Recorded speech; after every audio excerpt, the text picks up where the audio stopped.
وہ شہر محبت جہاں مصطفیٰ۔ نحمدہ و نصلی علی رسولہ الکریم۔ ایک ساتھی نے سوال کیا ہے کہ یوم عرفہ کو عرفہ کیوں کہتے ہیں، تو لہٰذا اس کے بارے میں تحقیق تو یہ ہے کہ یوم عرفہ کی وجہ تسمیہ یہ ہے کہ جبرائیل علیہ السلام نے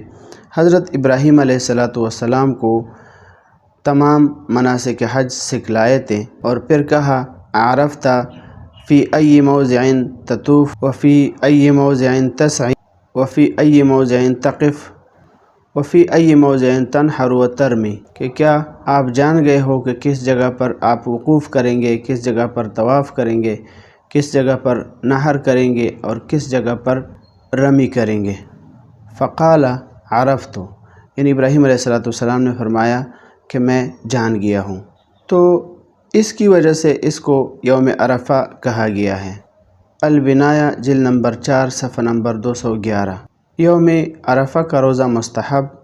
اور ایک سال اگلے اور ایک سال پچھلے گناہوں کی معافی کا وعدہ ہے، لہٰذا اس میں اختلاف نہیں کرنا چاہیے کہ کس ملک کے اعتبار سے رکھا جائے، تو اپنے ملک کی رؤیت کا اعتبار کرے اور اسی اعتبار سے روزہ رکھیں، یعنی آدمی جہاں پر موجود ہے وہیں کی 9 ذو الحجہ کا اعتبار کیا جائے گا، دوسری جگہ کی تاریخ کا اعتبار نہیں ہے۔ لہٰذا جس ملک میں یوم عرفہ ہو اس نے اس دن کا روزہ رکھا، اور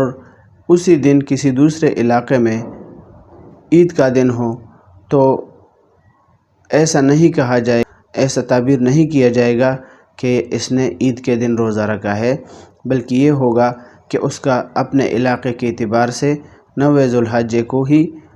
روزہ رکھا ہے، لہٰذا اس میں کوئی قباحت نہیں ہے۔ وما علینا الا البلاغ۔